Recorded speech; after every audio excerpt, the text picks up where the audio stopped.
Abraçar árvores é uma maneira de mostrar que você se preocupa com elas. 1, 2, 3, 4. If you'll all gather close around the phonograph and listen carefully, I'll tell you how we're going to have a whole lot of fun.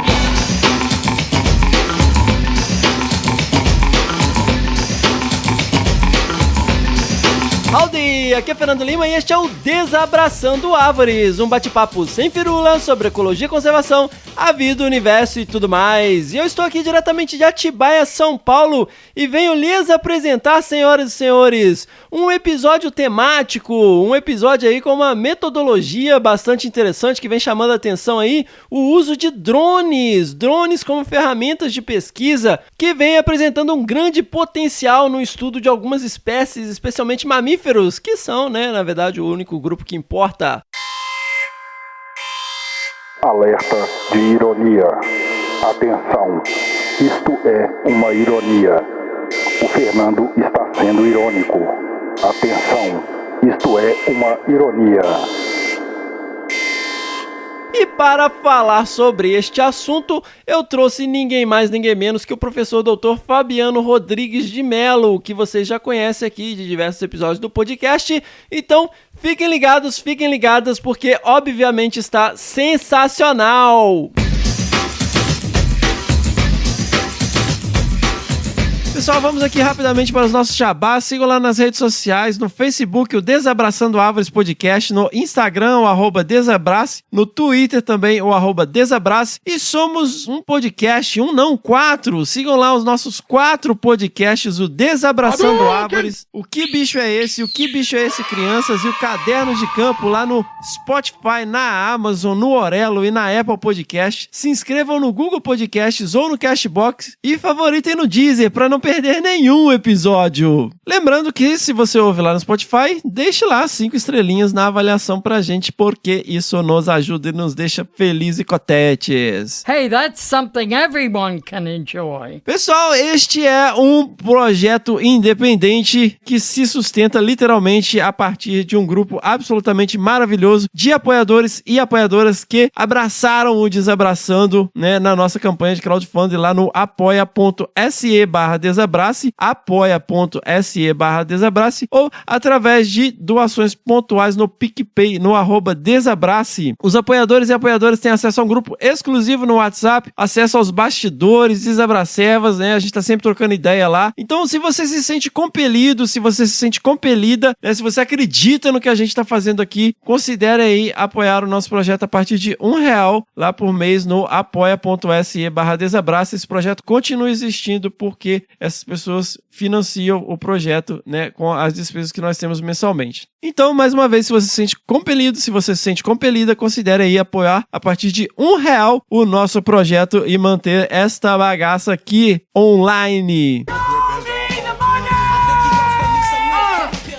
Antes de seguir, pessoal, lembre-se sempre aí de mandar os seus feedbacks, né, os seus retornos, mandar as suas pedradas no nosso e-mail, que é o primeirapedra@desabrace.com.br. Se você tem aí considerações sobre este episódio ou episódios anteriores, mande aí o seu e-mail, né, no primeirapedra@desabrace.com.br. Lembrando sempre as palavras de Jesus em João capítulo 8, versículo 7. Se você não tem nenhum pecado, seja o primeiro a tirar uma pedra. Seguimos!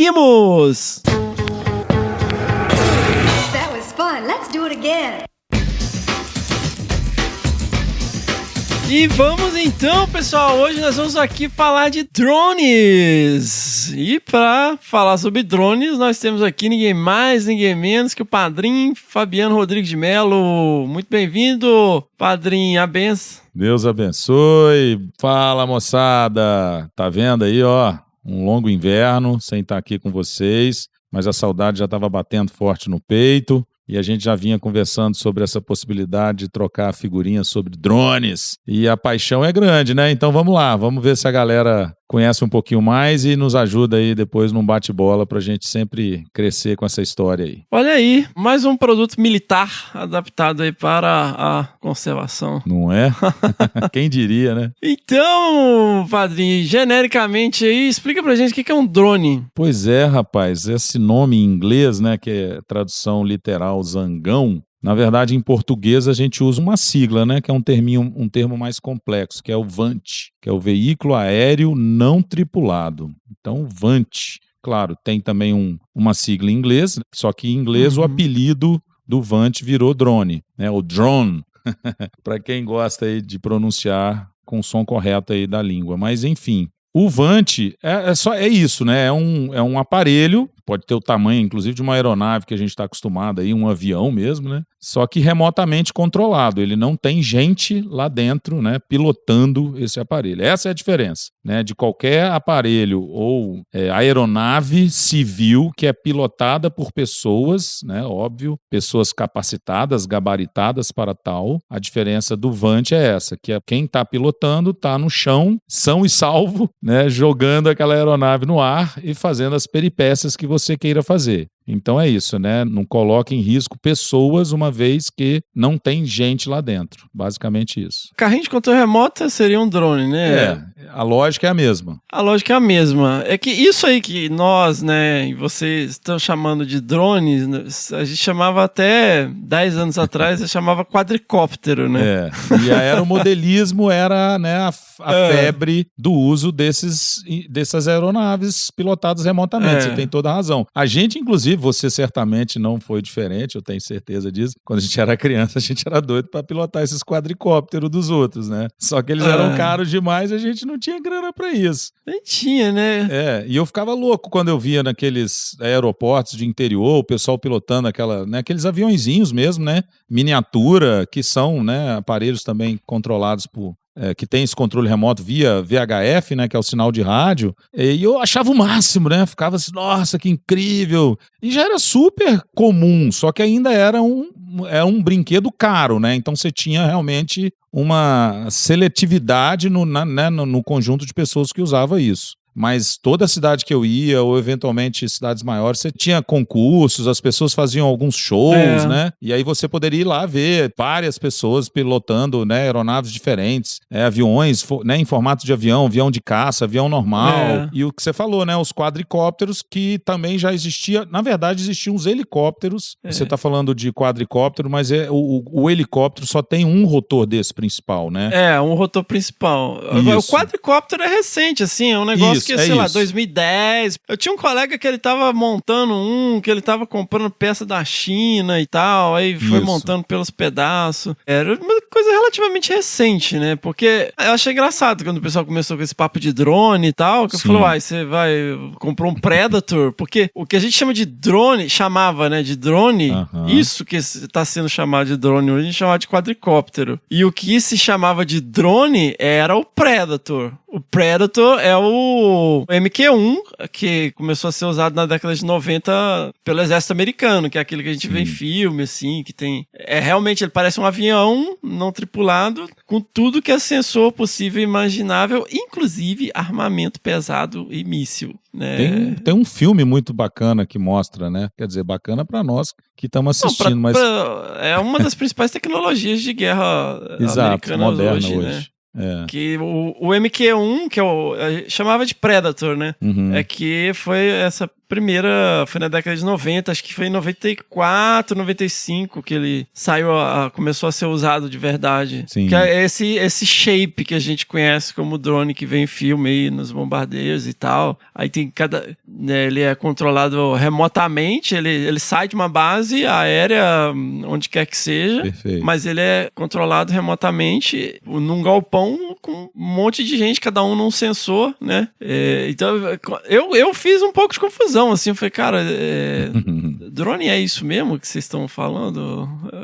Drone pra mim sempre foi o Predator. Pois é, mas pegou, né? Foi uma coisa que foi adaptada do uso militar. E aí a indústria, né, hoje que fabrica, né, os vantes, e claro, né, a maior parte do Brasil tem já empresas que fazem vantes aqui, estão sendo vendidos, inclusive, e particularmente para uso agrícola, né? Que tem hoje uma grande pegada e uma grande demanda no mercado mundial, né? O drone, né? O vante. Mas as primeiras indústrias que começaram a fazer isso no mundo deram o apelido de drone também para esses quadricópteros. E aí pronto, pegou, né?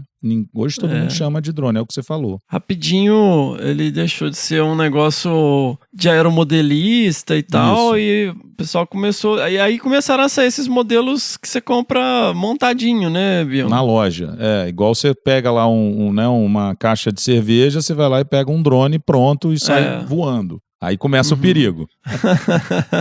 Que agora tem pra tudo que é gosto e bolso, né? Exato. Mas o que eu costumo falar, afilhado, é que é engraçado, assim, as pessoas ficam empolgadas com a história quando conversam comigo. Eventualmente, pessoas leigas mesmo, né? Nem que trabalham na nossa área, ou que seja de conservação, de ecologia, ou seja, que estão fora do mundo acadêmico. E elas vêm me falando, vou comprar um drone que eu acho o máximo. Eu falo, pois é, achei um de R$500, R$1.000. Eu falei, putz, pode esquecer, né, cara? Porque, na verdade, não existe um drone com qualidade hoje no mercado mundial, tá? Que seja barato.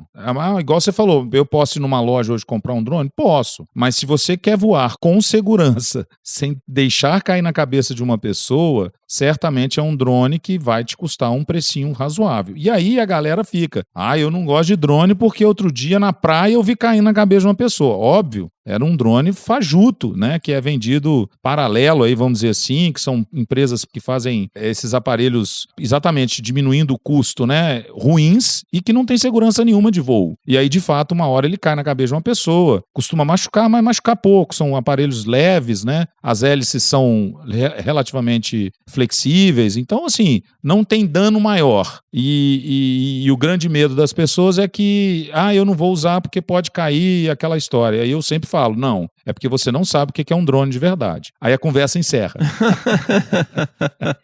É o drama de toda a tecnologia, né? Você fala assim, se eu quero... A gente vê muito na parte de processamento, né? Você quer fazer uma classificação de imagem de satélite.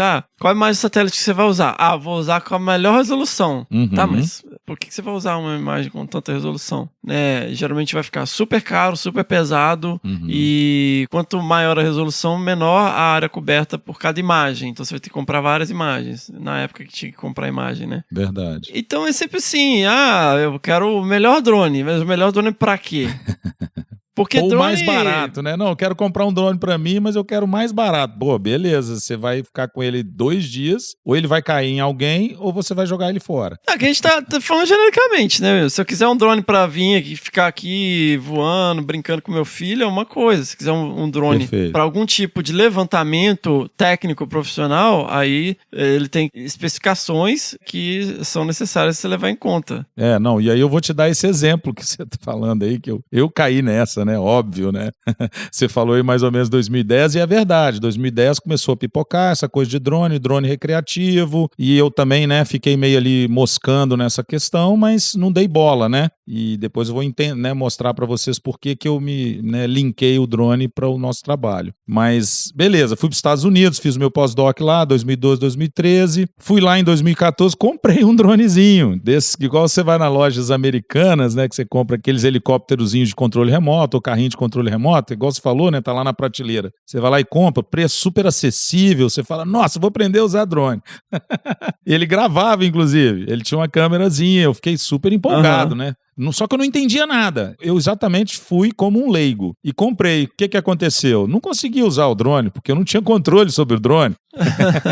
Eu não conseguia regular o negócio, cara. Ele voava 5 metros e ele já começava a ir para o lado, ir para o outro. E aí eu não conseguia, pousava, a bateria era ruim, ele era pequeno. Então, assim, você vê exatamente isso. Por mais que você queira, eu quero um drone para brincar com meu filho no quintal de casa. Se você for comprar esse tipo de drone barato, você não vai fazer nada com ele. Aliás, você pode até machucar, igual eu disse, né? Caindo na cabeça de alguém. Então, de fato, hoje você tem uma linha bem, né? Uma divisão bem nítida entre qualquer tipo de drone que te dá segurança de voo e tranquilidade e todos aqueles outros que eu chamo de porcaria que não servem pra nada. Mas eu caí nessa.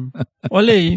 Então vamos pensar aqui então, né? Além desse uso recreativo, vamos chamar assim, né? Igual o pessoal usa para fazer imagem passeando na praia, escalando, correndo, o que quer que seja, né? Os sensores que a gente vê no Predator, que hoje a gente está vendo sendo usado para conservação, isso existe desde que os drones começaram a ser usados, né? Os Predators, os MQ-1. Ele é sensor termal, ele tem um monte de sensor associados, né? Inclusive que hoje você tem a possibilidade até de fazer mapeamento 3D e tal, que me remete muito a um filme que não é tão bom assim, mas é o Prometheus. Não sei se você já viu. Já vi. Né? Não é referência de velho, que é mais recente, mas é verdade. Da linha do filme dos Aliens, né? Na verdade, é um side quest de Aliens, um filme maravilhoso. Esse sim. Coisa de velho e maravilhoso. Maravilhoso. Um gênero novo, basicamente, incrível.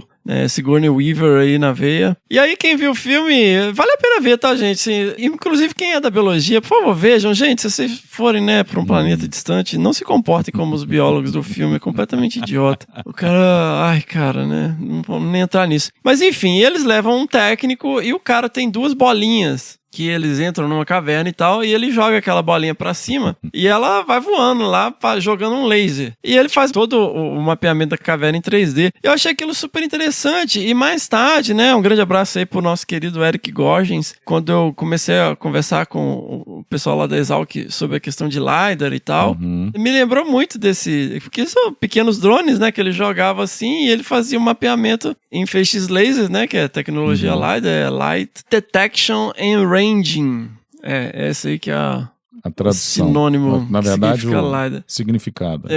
Que ele cria, o feixe de laser, ele bate e volta, ele cria, o mapeamento das distâncias, e basicamente você vê, a ficção científica tá sempre passo à frente, e aquilo ali eu falei, poxa, olha só que legal, e eventualmente vendo o pessoal trabalhando com LiDAR, é basicamente aquilo ali, eu falei, vai chegar um dia que a gente vai simplesmente jogar uma bolinha, ela vai, fazer a topografia do terreno, que é basicamente o que hoje já é possível fazer em pequena escala com drones, com esse tipo de sensor também. E tem uma questão também dos aparelhos, afilhado? Assim, a gente tem hoje, o mercado está tão aquecido, enlouquecido com a proposta do drone, que você tem várias opções, assim, de aparelhos. Primeira coisa. Aí você chamou o quadricóptero, que a gente hoje conhece como drone. Todo mundo sabe o que é um drone, porque todo mundo já viu um quadricóptero voando. Mas os quadricópteros, na verdade, são aparelhos que voam através de rotores.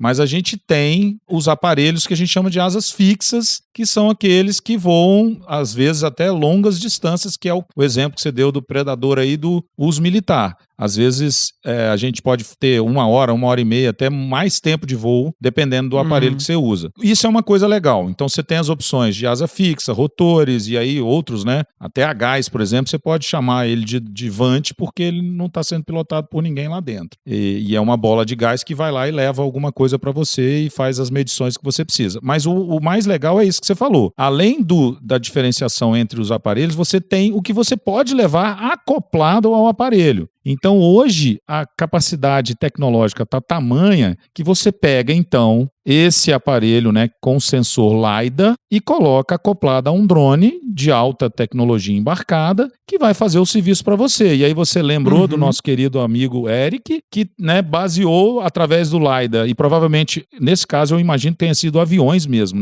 Aviões. Larga escala é usado avião mesmo, Larga escala é avião, não tem jeito. Você tem que gastar muita grana e pôr gente para pilotar a aeronave. A máquina é gigante, que tem máquina agora também, tá evoluindo a tecnologia e tal. Mas é que a tecnologia em si, do exemplo que eu usei no filme, ela é basicamente a mesma tecnologia, só que num dronezinho. Perfeito. Assim. Que a gente ainda não tem disponível no mercado.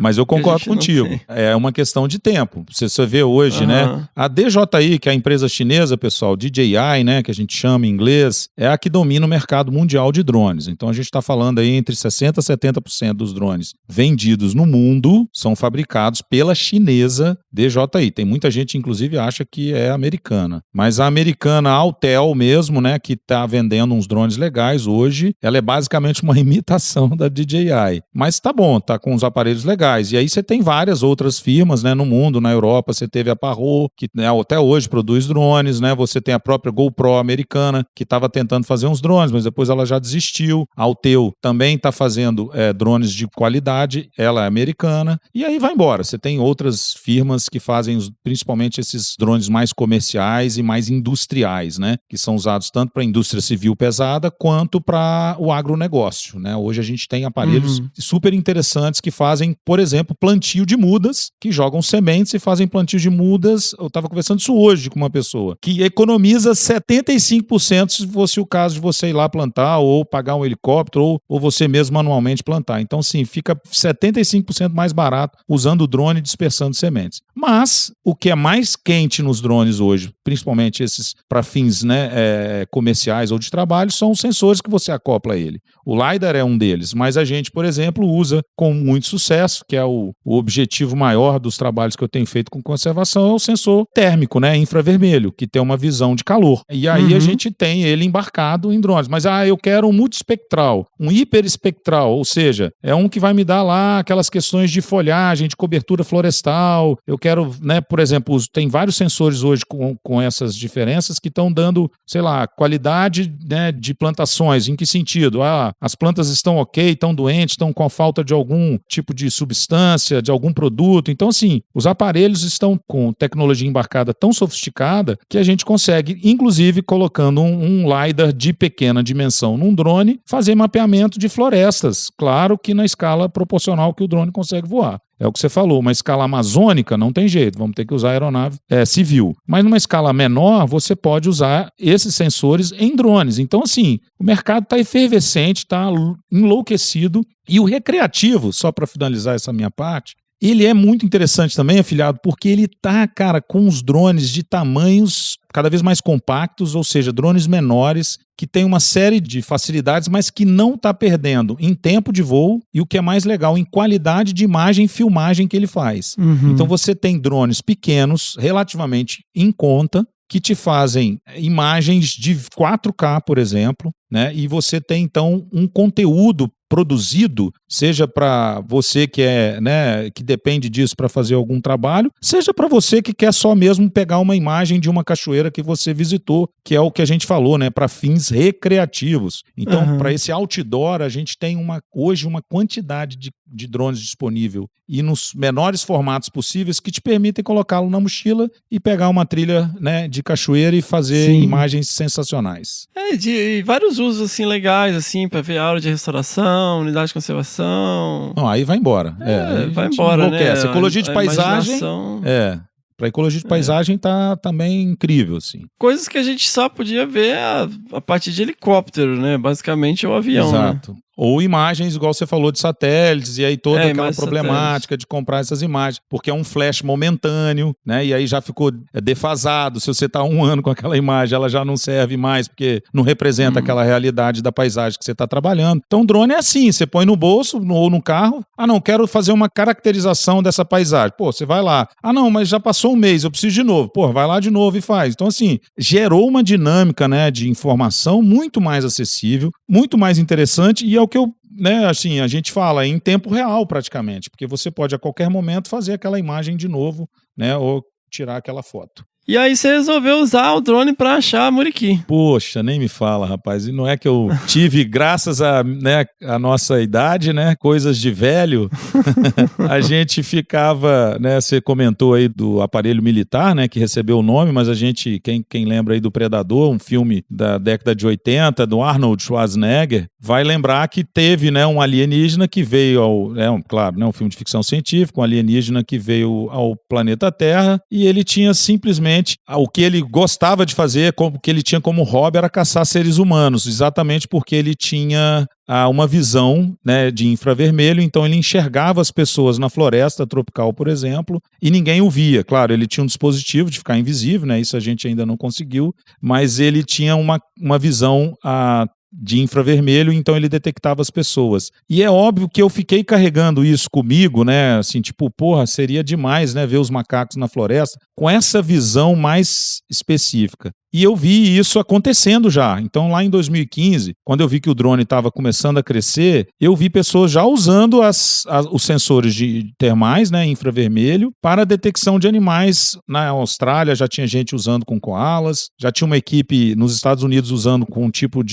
daquela cabra de montanha, né, aqueles mamíferos que ficam muito isolados em topos de montanha. E eu já sabia que o helicóptero, por exemplo, quando a gente usava em processos de fiscalização, a gente conseguia detectar os muriquis, né? Então, o que eu pensei? Já que eu não posso comprar um helicóptero, que não é uma coisa banal comprar um helicóptero, né? É uma aeronave civil, você precisa de piloto, né? Uma série de outras regulamentações. Eu pensei que o drone poderia ser uma opção. E, de fato, as pessoas já estavam usando drones com câmeras termais. Eu falei, porra, fechou, né? Se eles estão usando achando koala, né? Numa área de eucalipto, beleza, numa floresta de eucalipto nativa na Austrália, eu vou conseguir usar aqui. O pessoal estava fazendo também estimativa de densidade populacional de ungulados também, com imagem termal à noite, né? Sim, então assim, já estava bombando essa possibilidade de usar, e eu falei, vamos fazer isso aqui no Brasil, né? Eu não tinha visto ninguém fazendo nada, ninguém comentava sobre isso, eu tinha certeza que sobrevoos, né, com aeronaves, seja civis ou não tripuladas, como o caso de drones, iria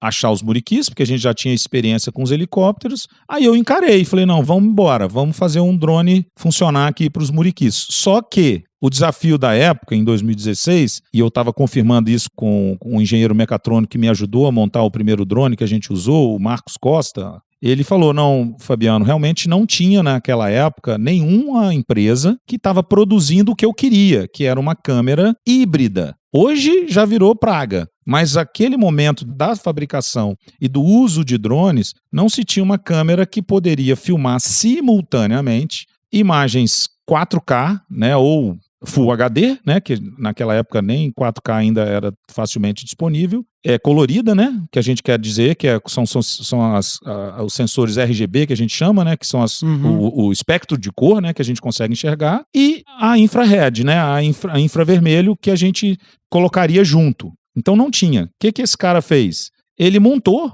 né, uma caixinha que poderia ser carregada por um drone que estivesse com as duas câmeras simultaneamente filmando. Então ele montou esse drone pra gente, né, com um recurso que a gente ganhou da Fundação Grupo Boticário. Em 2016 a gente aprovou um projeto, né, que a gente chama de Programa de Conservação Muriquis de Minas. Ele acabou de encerrar com a pandemia, a gente atrasou 2 anos, né? Então a gente era para ter encerrado em 2020, a gente encerrou agora no ano passado, em 2022. Essa grana nos permitiu então construir esse primeiro drone em 2017, que a gente apelidou carinhosamente de Drone Key, que é um S900, né, da DJI também. O aparelho já existia, sabe, afilhado? O drone já existia, ele era inclusive usado.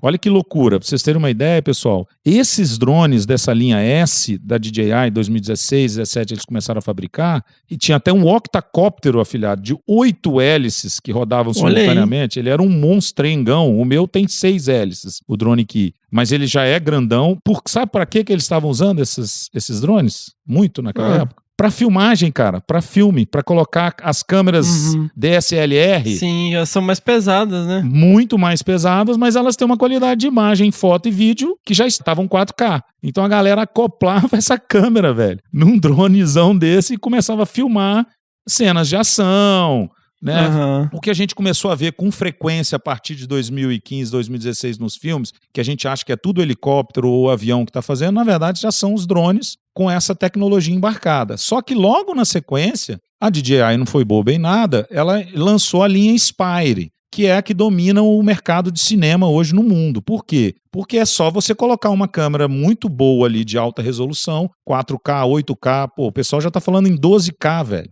Imagina. Caramba. 12K. Acabei de ver hoje aqui essa tecnologia, né, já se tornando disponível. Então, a linha Inspire da DJI substituiu essa linha S, onde você tinha que colocar uma câmera pesada. Por quê? Porque o próprio sensor dela, de câmera fotográfica, já vinha com a qualidade que aquelas câmeras DSLR tinham. Então, fechou. Aí essa linha foi embora, mas era o que a gente tinha disponível. Até para trabalhar essa questão de montar a gimbal, né? A gimbal é a estrutura, né? É a mão, né? Que segura as câmeras na que cara não deixa ela não passa pra câmera o tremor de tudo que tá em volta, ela mantém a câmera estática. Exatamente, ela mantém a câmera estática porque ela tem amortecedor ali no gimbal, né, que faz com que ele então não trepide enquanto o drone tá voando, tomando porrada de vento, rajada de vento, ele trepida bastante, mas a câmera não, ela se segura ali. É engraçado, eu tava vendo um filme agora recente, era um filme mais antigo, assim, e aí você nota, né, eu falei, cara, olha a imagem aérea filmada de avião, né? Você fica assim, caraca, que porcaria, meu. A abertura do filme, sabe, vai mostrando as montanhas, aí você vê assim que, cara, esse troço não tá muito estável, sabe? Por uma razão simples, né? Não tinha essa tecnologia antes. É porque tinha uma pessoa ali segurando a câmera, né? Ou amarrada no avião, sei lá. É aquele programa, né? O Brasil Visto de Cima e acho que o Mundo Visto de Cima, que é uma série, né, internacional que a gente tem também, que foi, tipo, franqueada aqui pro Brasil, são aeronaves, são helicópteros ou aviões. Normalmente eles usam helicópteros para fazer essas imagens. É claro que hoje, né, as mais recentes você vê que são muito boas porque eles têm o que você falou. Já os equipamentos são melhores. Mas o fato é que, naquele momento, isso era uma novidade. E aí a gente conseguiu, então, deu super certo. Ele montou essa estrutura que a gente chamou de Drone Key, que é um S900 da DJI, com essa câmera GoPro acoplada com uma FLIR. Por que uma FLIR? Porque a FLIR é a marca que estava, na época, disponível com um sensor termal. Era caro, ainda é caro, tá, gente? O que é mais caro num drone com câmera termal, pessoal, é a câmera termal. É ela. Ela é que encarece. Então, se você tem um drone igualzinho com câmera termal, ele pode ser 70% até 100% mais caro do que um drone sem a câmera termal.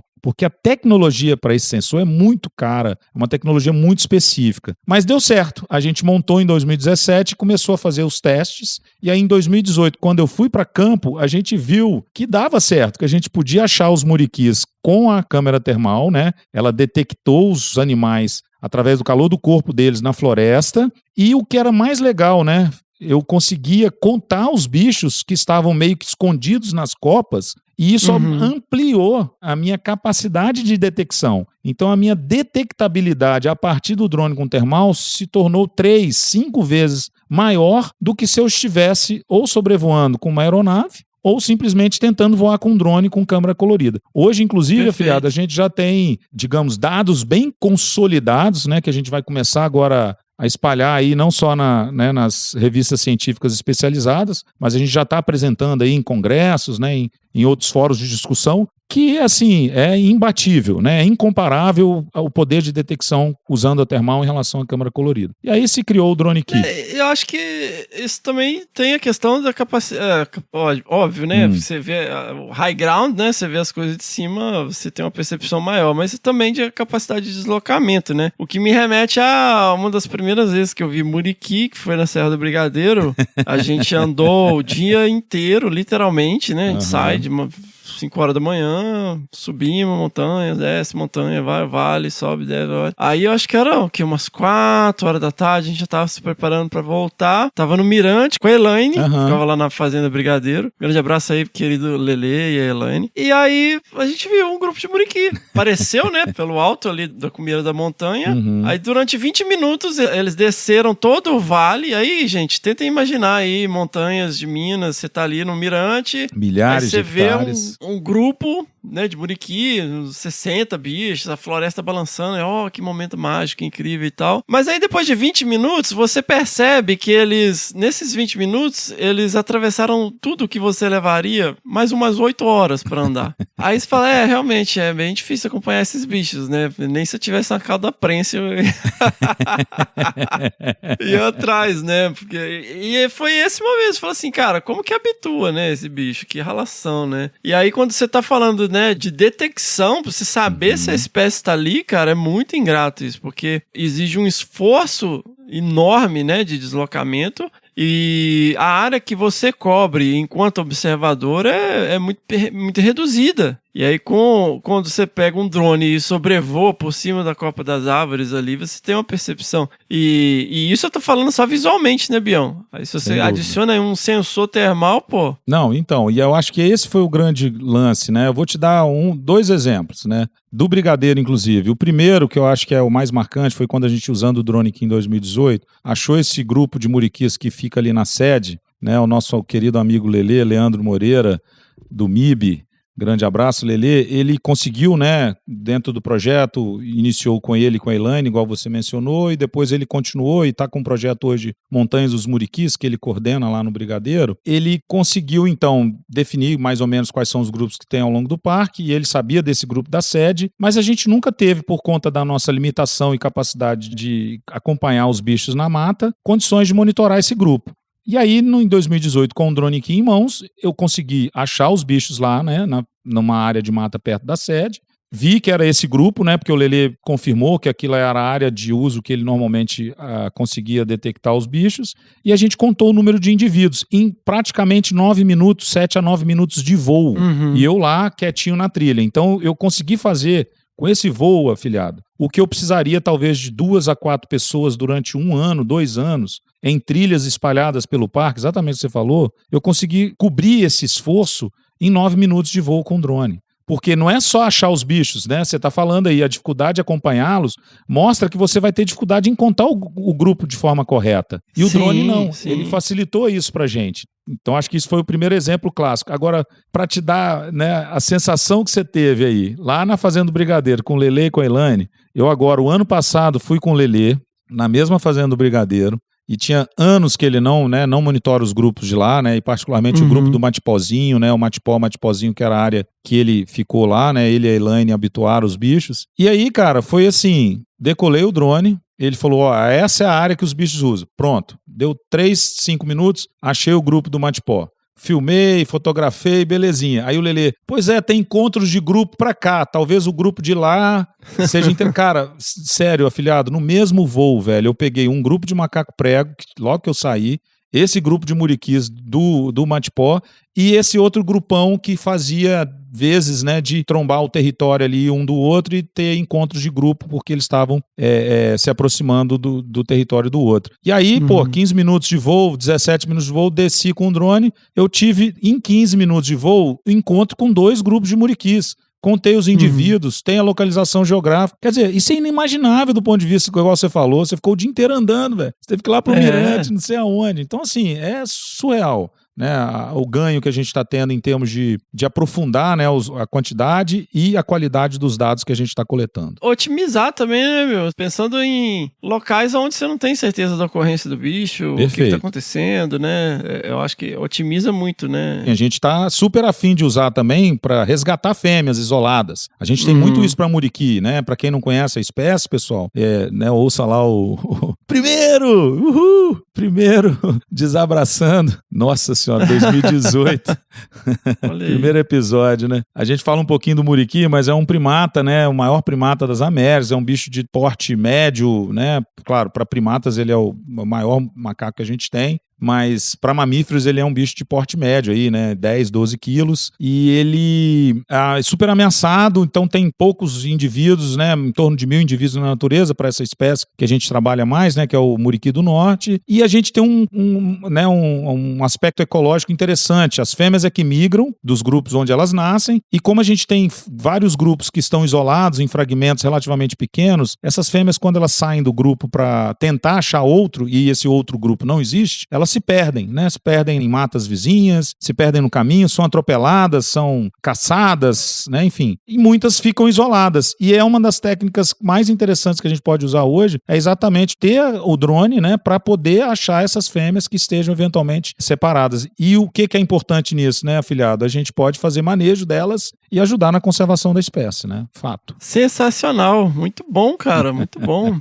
Esse começou, né, como um protótipo e hoje essa tecnologia já está pronta, assim, vamos dizer. Você consegue achar para comprar, se alguém quiser, né? Oh, meu Deus, eu quero ter uma câmera termal também. A tecnologia existe. Existe, foi o grande ganho, acho que a DJI, né, fez pra gente, porque apesar deles não estarem preocupados com fauna e com conservação da biodiversidade, essa tecnologia do uso da termal, ela é importante principalmente para combate a incêndios florestais, né, porque você detecta os focos de calor muito mais facilmente, para incêndios, né, em áreas urbanas que você precisa, por exemplo, resgatar pessoas, mas para a indústria principalmente, e aí particularmente para o setor elétrico, porque o drone termal ele vai perceber fugas, né, vamos dizer assim, de calor com muito melhor capacidade do que o olhar humano, do que a condição de você ter também uma câmera termal de mão, mas você não consegue estar no alto de uma torre para saber onde que está tendo aquele escape, né, de energia, por exemplo.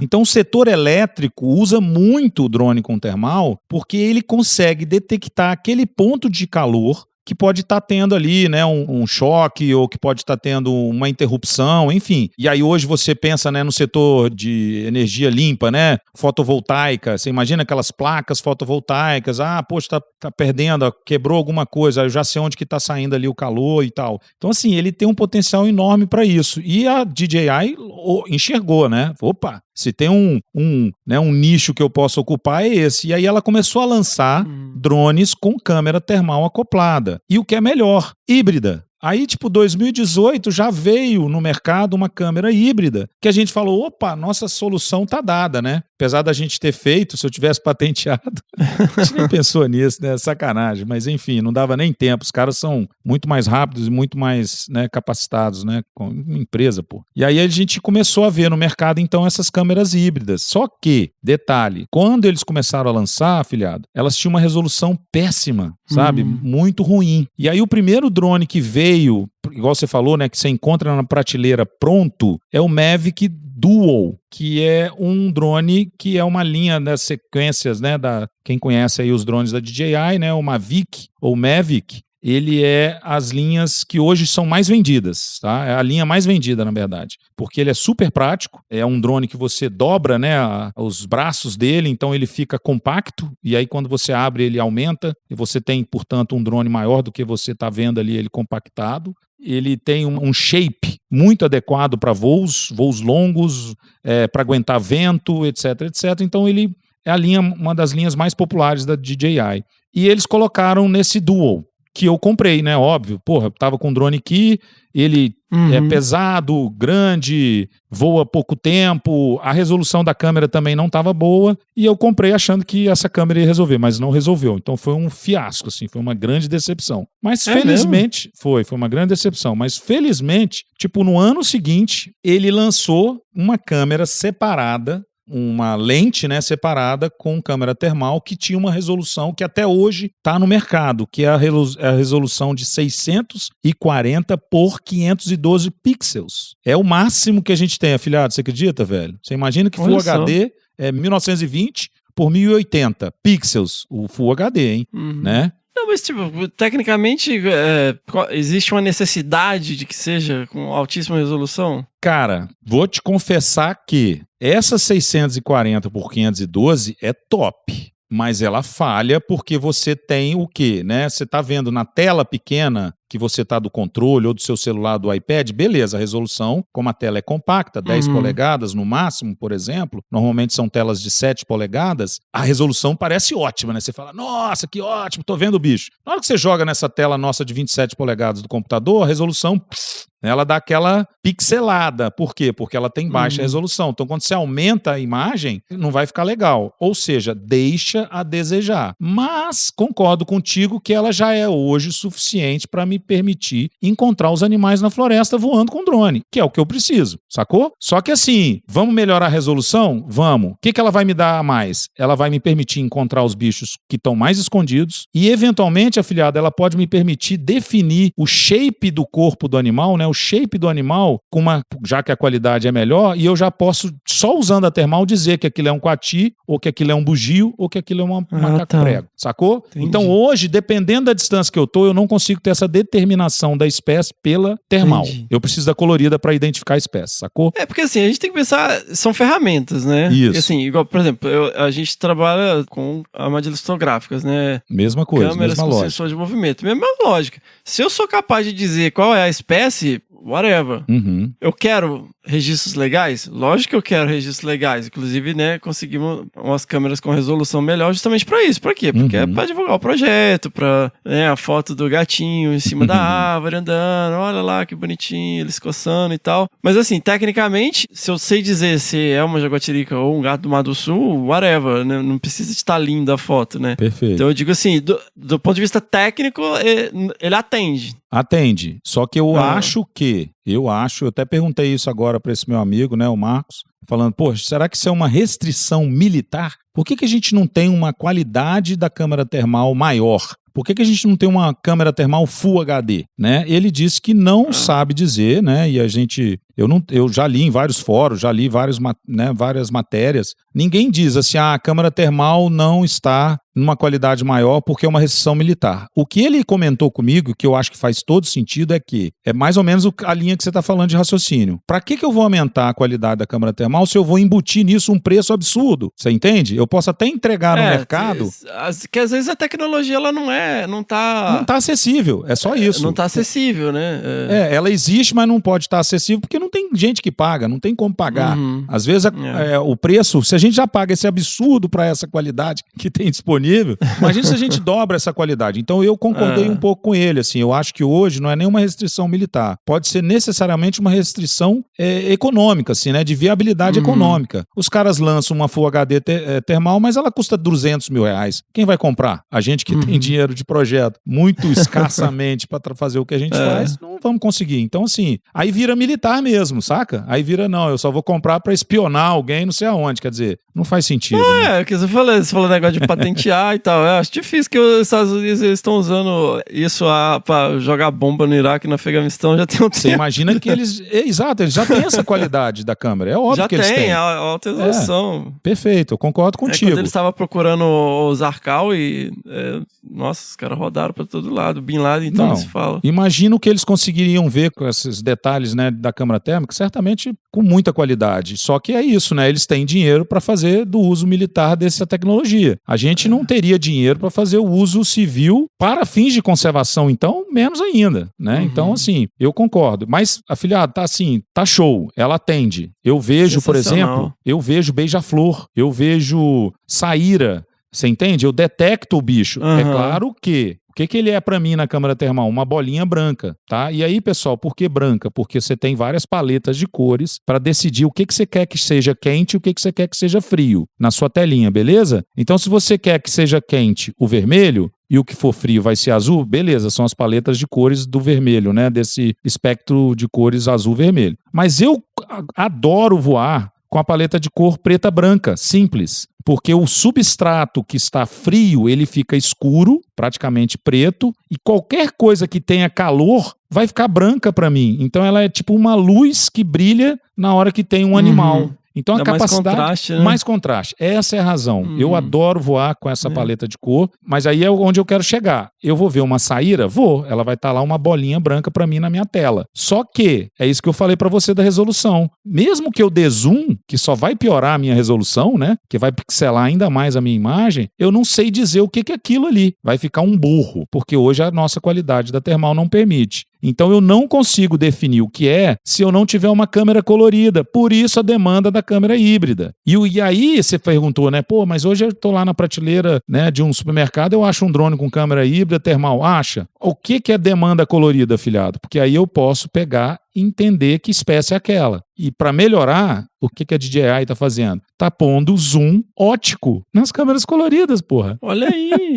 Então você chega, velho, fala assim, né? Você tá lá com aquela grande angular voando, né? Que é aquelas imagens Net Geo, né? Você tá voando a Amazônia. Aquelas imagens maravilhosas, super sensacionais para compor em filmes, séries, etc. Mas se você quer ver que bicho é aquele que tá pulando na copa e você tá alto, não adianta. Ou você chega perto e aí eventualmente você perde o sinal, ou você faz o quê? Aí você dá um zoom. E o zoom hoje com a câmera colorida me permite, cara, ontem eu fiz esse exercício, afilhado. Nós voamos na Tijuca semana passada com o pessoal do Projeto Refauna, aliás. Essa semana, né, nós estamos ainda terminando a semana, Marcelo Rangantes. Um grande abraço aí do professor da UFRJ, me deu o privilégio de voar lá com ele no Parque Nacional da Tijuca, e a gente viu lá nesse mesmo minuto que eu estava voando, a gente estava procurando os bugios, que ele está fazendo um projeto lindo de reintrodução de fauna lá, e uma das espécies são os bugios, os macacos bugios. A gente estava voando procurando os bichos, Fernando, e a gente sabe o que a gente viu num determinado momento? Dois bichos. Um grande, que me pareceu mesmo uma ave, e aí eu pensei que era um tucano, e um pequenininho, bem pequenininho na copa da árvore. Consegui ir dando zoom nos dois. Na hora, pra você ter uma ideia, o bicho estava tão malocado, esse maior, que na hora eu não separei se era um tucano ou o que era. Mas beleza, como eu dei zoom e estava filmando, ficou gravado, ok? Aí aquele pontinho branco, que eu sabia que era um bicho, mas não sabia o que era, porque a termal não me dá essa definição, eu meti o zoom lá. Mas cara, quando eu meti o zoom, é uma copa de árvore fechada e a tela pequenininha do seu controle remoto que você tá lá pilotando o drone, não te dá a chance de você ver que tinha um bicho ali. Mas eu tava filmando, beleza? Voltei pra cá essa semana. O que eu fiz? Peguei esse filme, falei, deixa eu ver que bicho eram aqueles que eu tava filmando, que eu não identifiquei na hora do voo. Cara, batata, bingo! Na hora que eu pus aqui na minha tela de 27 polegadas, afilhado, eu fui lá, filmei um jacu, Penélope, provavelmente superciliares,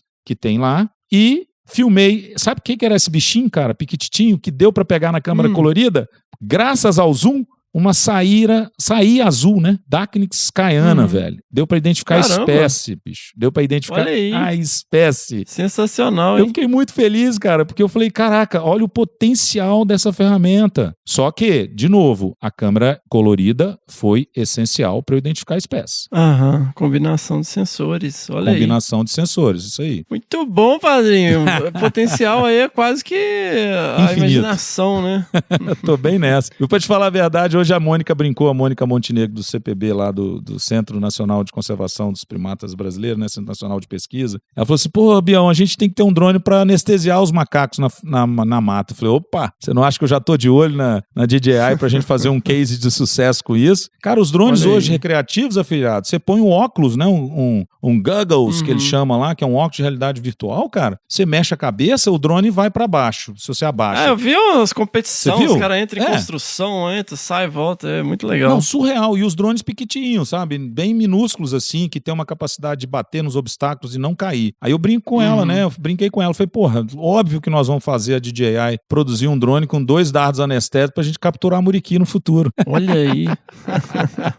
Quem sabe, hein? Muito Quem bom. sabe. Mas vamos lá, padrinho, vamos lá. Assim, é metodologia, né? Assim, a gente, crianças, não se apaixonem por metodologias. Né? É igual quando todo mundo começou a ter acesso à câmera trap, né? Com o que você trabalha? Trabalha com câmera trap. Você fabrica câmera trap? Você manufatura câmera trap? O que você faz com a câmera trap? O Bião hoje é piloto de drone. Eu falei, porra, não tem você trabalha com o quê? Eu trabalho com drone. O que você faz com drone? Mas e aí, Bião? É o método, né? Isso. E vamos falar dos resultados, né? O que isso está gerando? Está se transformando em ciência? O que isso está se transformando? A parte de divulgação, acho que nem precisa muito, né? Porque, porra, né? Imagem e tal, vai termal e tá voando. Nossa, chama muita atenção, Quem não quer, né, meu? E chama atenção. Todo mundo, nossa, eu também preciso de um drone. Eu quero um drone para mim também. Eu quero achar os meus animais aqui na minha floresta. Mas e aí? E aí veio o que eu lembro, né, assim, uma das conversas mais importantes que eu tive com o Marcos e com o pessoal que não é da biologia, né? O Marcos é um engenheiro mecatrônico que eu mencionei, meu sobrinho, Daniel Melo, que também me ajudou a pensar um pouquinho no drone aqui na época, ele também é da TI, né, da tecnologia de informação, e eles sempre me falaram isso. Cara, hardware, né, o aparelho, o drone, é moleza. Hoje a gente tem tecnologia para fazer, mas o que você vai fazer com isso? Onde que você quer chegar? Né? E aí vem o que você falou. O que eu estou produzindo? Né? Então hoje eu estou produzindo dezenas e dezenas de imagens, né, com horas e horas de voo, mas que me permitem, se eu souber trabalhar esses dados, extrair informações preciosas como coordenadas geográficas, número de indivíduos, espécies detectadas e por aí afora. Então, sim, dando o básico. Mas se eu quiser usar o mesmo drone que eu tenho para procurar os muriquis, eu posso fazer com ele o quê? Né? Análise e caracterização do habitat que eu estou ali. Né? Então, posso fazer imagens ou fotografias e, por exemplo, montar um ortofoto mosaico que vai me dar cobertura florestal, uso do solo, ou seja, eu transformo aquilo ali no ambiente SIG, né, de geoprocessamento, eu transformo aquilo ali em mapas, né, em produtos que eu vou estar trabalhando dentro dessa informação, né, de paisagem, conectividade, parará. E aí é o que você falou, né, se eu estou trabalhando com determinado software, eu posso pegar e transformar aquilo em 3D, então eu posso saber a altura da floresta, do dossel, uma série de coisas que a gente vai produzindo.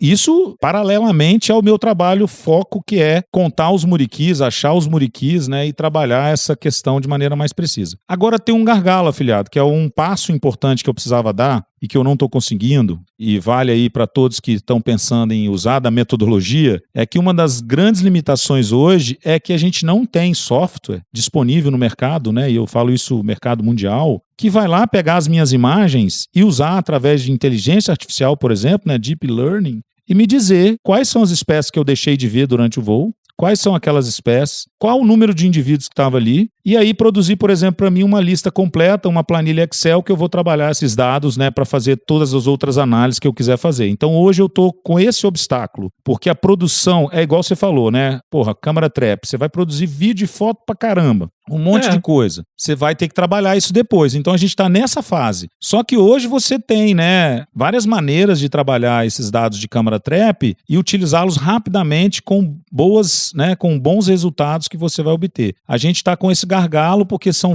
horas e horas de vídeo que a gente precisa peneirar, né, filtrar para saber o que eu vou ter realmente de bons resultados para trabalhar aí sim questões ecológicas, questões de conservação, responder questões importantes que eu estava levantando sobre paisagem, sobre conservação, sobre o uso do habitat. E agora a gente tem, né, uma série de coisas que podem ser trabalhadas de maneira precisa, como dieta, comportamento, porque eu tenho o zoom, então eu posso ficar voando com o drone longe sem atrapalhar, né, o comportamento natural das espécies, e aí coletar dados de comportamento, dados de dieta.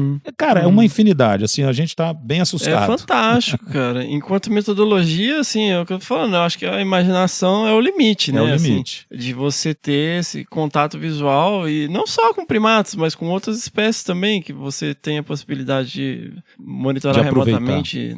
Porque, cara, é um paradoxo, né? Por exemplo, o pessoal começou a usar os gravadores, né, autônomos. Aí você tem lá... Isso. A gente, no caso, a gente gravava 1 minuto a cada 10 minutos. Então, a cada 10 minutos, o negócio ligava, gravava 1 minuto de áudio. Aí você tem 144 minutos por dia para cada gravador. Aí você tem 10 gravadores, você tem 440. Não. Você tem... 144, 1440. Põe um zero na frente aí. Isso. Aí quando você vê, você tem 4 teras de Acabou. áudio. E aí, né? Aí você tem lá, eu tenho 50 mil fotos, não sei o que. Beleza, parabéns. Que bela coleção de figurinhas que você tem. O que você vai fazer com isso? Você fala, ninguém tem dados como eu. Beleza, o que você vai fazer com seus dados? Então, assim, junto com o desenvolvimento de uma tecnologia, vem a responsabilidade de... E aí? Mas nós estamos gerando muitos dados. Como que a gente vai usar essa informação e como a gente vai processar essa informação? Que eu acho que é o grande... É o gargalo, né? O grande gargalo é o próximo passo. Né? Que você vai ter que ter gente sentada batendo o olho nisso aí e com perguntas associadas. Porque é a parte divertida, né, cara? É super legal. Porra, eu queria, velho, ir aqui com o drone aqui. Vou achar agora. Quero achar o pega-macaco, quero achar o sauá, os auritas. Vou achar tudo que tem. Mas e aí, né? Pra onde que a gente vai com isso, né? No caso do drone aqui, é um negócio muito específico, né, Bião? Ele foi desenvolvido pra isso, né, cara? Com essa função. Com essa função e tal. Mas aí quando a gente pensa em todo o potencial, tem um monte de potencial. Eu devo comparar um drone? O que você vai fazer com ele, né? Exato. Eu acho que a gente, né, como a gente tá trazendo todos os aspectos, eu acho que era importante também colocar isso em perspectiva, que é super legal essas novas tecnologias. A gente curte, né, Bião? A gente gosta... Meu sonho de criança, voar lá meu aeromodelo. Early adopter, né? Mas a gente tem que ter sempre isso em mente, tá, gente? A gente tá pensando em... Mesmo que não seja algo estritamente acadêmico, científico, mas que tenha uma função para conservação. Sim. O que imediatamente dá pra gente pensar é toda a questão audiovisual e tal, mas também, né, no caso de uma espécie ameaçada como o muriqui, igual você falou, encontrar indivíduos isolados para manejo e tal, achar onde os grupos estão rapidamente, né? O Parque Estadual do Cerrado do Brigadeiro, os bichos não estavam sendo monitorados há um tempo. Eles estão aí? Qual que é o tamanho do grupo atual?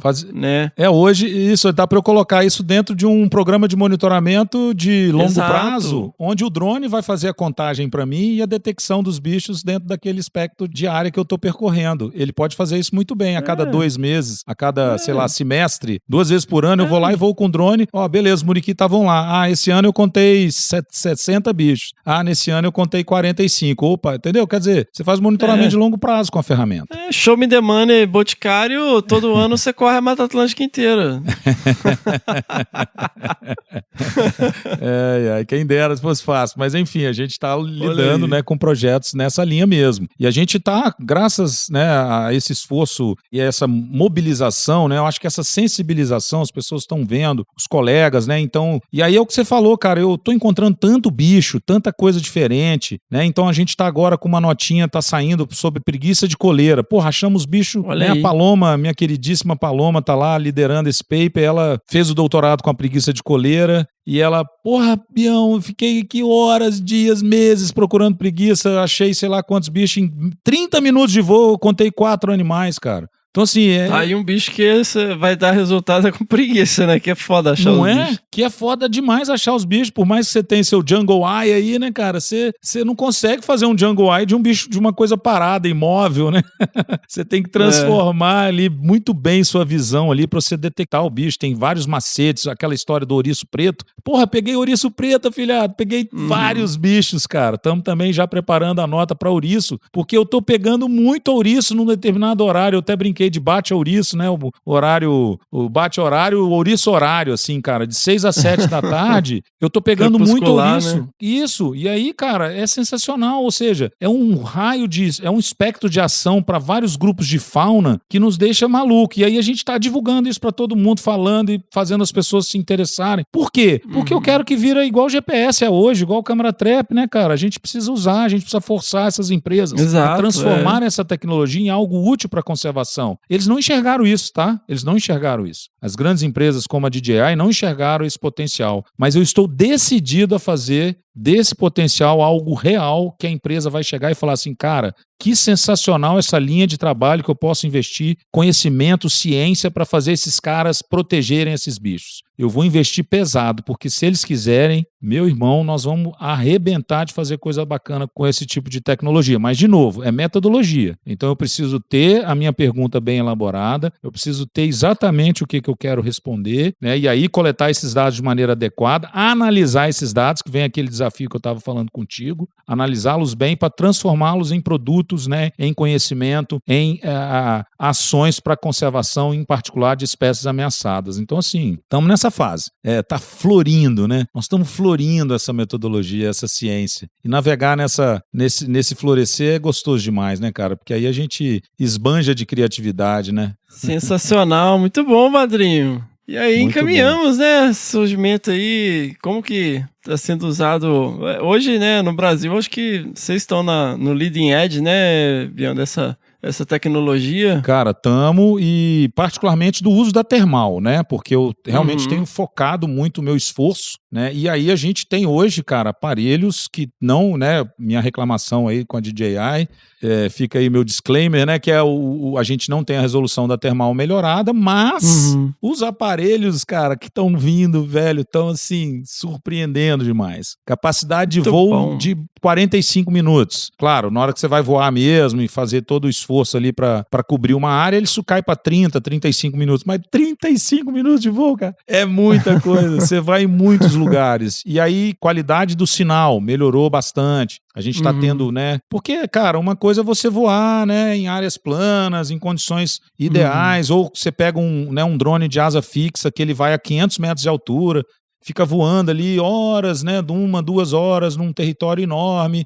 Não tem problema nenhum a questão de sinal, porque ele voa, é um voo automatizado, né? Um voo automático. A gente só voa manual, porque eu particularmente tenho preferido, né? E vou provar, inclusive, que para essas espécies arborícolas e particularmente raras, o voo manual é a melhor metodologia, né? Para a gente encontrá-lo. A gente tem um problema sério, porque a gente vai em áreas montanhosas, onde o sinal de rádio que vai, né, do controle para o drone, rapidamente ele se perde, porque tem um obstáculo, que é uma montanha, que é a floresta, você está no fundo do vale, o drone tá, entendeu? Então tem uma série de coisas que dificultam o nosso voo em maior qualidade em uma área maior. Então isso hoje é um problema, mas a gente está melhorando isso, então os drones estão tendo, né, uma recepção de sinal melhor, e aí você consegue voar áreas mais montanhosas, com mais declividade, e a qualidade da câmera colorida tem ampliado muito. Então eu tenho tido câmeras 4, 8K já embarcadas em drones, né, que a gente pode comprar, e o zoom, que eu acho que foi o grande ganho, assim, porque eu tô ruim de sinal, eu tô longe, mas eu vi com a câmera termal que tem um bicho no fundo do vale. Eu vou me aproximar, o sinal some, então eu não posso. Então o que eu faço? Substituo esse movimento pelo zoom, e aí eu consigo confirmar a espécie, etc. Então assim, a gente está ganhando por um lado várias coisas interessantes, apesar da gente ainda estar estacionado, né, com essas questões de qualidade de sinal e da qualidade da câmera termal. Mas, cara, tá indo. Nós vamos romper esses desafios muito em breve. Eu quero pilotar drones assim. Muito bom! Sensacional, padrinho. Pô, obrigado aí por você compartilhar pra gente em primeira mão aí suas experiências com essa tecnologia. Eu acho que tem desenrolado muito rápido, né? Foram poucos anos, teve um desenvolvimento muito grande. E com certeza vão ter outros grupos trabalhando com isso aqui e mostrando como ela pode ser útil de outras maneiras, e vamos transformar isso em ciência. Perfeito. Absolutamente sensacional. Não, tô muito feliz também, porque é isso que você falou, né, cara? A gente tá aí correndo aí contra o tempo para poder usar da ferramenta em prol da conservação, né? Isso é fato, isso é o nosso cerne, né, da questão que a gente trabalha com a metodologia, mas, de fato, ela tá muito rápida, ela tá mais ou menos igual ao celular, tá, gente? Não se iludam, é impressionante como essas empresas querem vender drone, então elas vão colocando no mercado cositas a mais nos aparelhos, e aí você fala, putz, esse meu já tá defasado, vou comprar outro. Só que é para esse universo, né, recreativo. No nosso caso, você comprando um drone que é muito caro, ele não se iludam, é um drone com termal aí tá na faixa de 40, 50 mil reais no mínimo, então como ele é um drone caro, eu também vou poder usá-lo também 3, 4 anos, né, afilhado? É igual carro, moto, né, de projeto, você vai usar até acabar.